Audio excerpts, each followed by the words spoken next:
Election season is upon us with the announcement of the poll dates happening. And if you want to understand elections, you have to come to the #1 destination every time polling happens, which is NDTV 24/7. And in Battleground, Bihar, every single nuance is going to be explained to you thanks to our leaderboard. So what do you get to see on our leaderboard and how will it help simplify the entire elections for you? First, of course, we are going to be showing you all the seats, votes, etc. When it comes to the seats, overall in the state, what is the position like right now? Remember, it was extremely neck and neck in the last election. So you had, in terms of seats, Tejasvi Yadav actually outdoing the BJP to become the single largest party, but then the NDA together inched just ahead of the Mahagathbandhan. This is what the situation looks like across the state. You also must understand what the regional breakup is like, because in Bihar, everyone has got different strongholds in different pockets. So we are going to break up the entire state for you, seat-wise and region-wise. You've got the area of Simanchal, which has got large Muslim population, Mithilanchal, upper caste population, Magad, Bhojpur and so on, which are different strongholds of this. For example, if you look at Andhra Pradesh, how has this area voted? A clear edge here to the NDA when we look at the alliance-wise distribution. So Andhra Pradesh, definitely a stronghold for the NDA. But if you were to look at other areas, if you were to look at areas like Simanchal, for example, what does Simanchal tell you?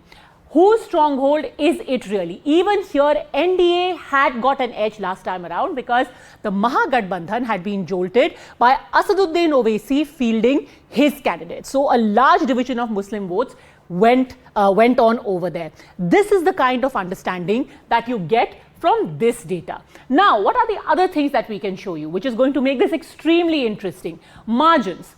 Every time when there is counting happening, you will have those nail-biting moments, especially in states like Bihar, because remember, here you have got factors at play where you've got massive anti-incumbency. Nitish Kumar's health is being brought into question.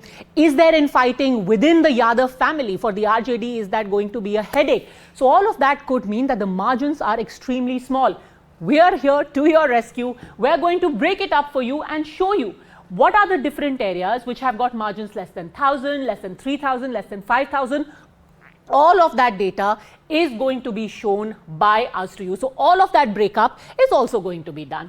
Then we come to things like swing seats. Which are the seats that have changed hands in the last 3 elections? These could be the make or break seats. And in these swing seats, who has usually held sway? So we've broken up all of these swing seats for you. We show you where they stand, who's held sway over these seats in the last elections, and we are going to map it in 2025 as well. Some factors and some data that really matters. The margin of victory. Could it go up and down? Because remember, when there's a very small margin with such a hotly contested election this time around, with the SIR and vote chori controversy, you can bet your last buck that these seats are going to be brought into question. There are going to be allegations that there was some kind of vote chori happening. But in terms of the actual numbers, you'll find them right here on NDTV 24/7. And the other data point that is going to be key. Turnout. After SIR, there has been a lot of computing of whose voter has been removed from the voters list. These are the political allegations, right? Is that going to affect the turnout in any way? Men versus women. Do you know that this time around, more women have been removed after the SIR was conducted than men? Is that going to affect the election outcome? So the turnout, we are going to map that for you as well. The overall turnout, see how it has gone over the years. We start from 2005, where it was 46.5%. There were a lot of allegations of Jungle Raj, booth capturing, etc. Remember 2005. And then you see the turnout steadily growing and reaching 57.5% in the last election. You also get to see, and this is where you will find out how all of these SOPs, these schemes, are targeted by the government. Look at how women have made themselves heard. From 2005, where women stood only at 44.5%, men outdid them at 47% turnout, and then you see a huge jump from 44.5% it goes straight to 54.5% in 2010. And since then, women have continuously made their voices heard. Went as high as 60.5%. Remember, this was around the time when Nitish Kumar's outreach to women and his popularity with women was extremely high. Prohibition was one of the major issues that got women to rally around the JDU. And their turnout continues to be very high. Let's see what happens this time around. That's another important data point to look out for. So we've shown you the margins, we have shown you the turnout, we have shown you the regions. The vote share, of course, is again going to be extremely interesting, especially when it comes. So we've shown you how the different strongholds are in the various regions. Look at the vote share as well. This will give you a fair idea of what the focus areas of each party is going to be. Andhra Pradesh, definitely one place where Nitish Kumar is going to be focusing.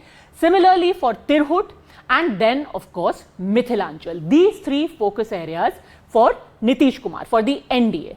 And when it comes to Tejasvi Yadav and the Congress put together, of course, with his MY Samikaran, his MY equation, he is going to focus on the areas where the M and the Y both hold sway, which is largely Bhojpur. They got a very good vote share there. Mithilanchal 40.1%. and Seemanchal 37.9%. This is as far as the NDTV leaderboard goes. But remember, election is nothing without data.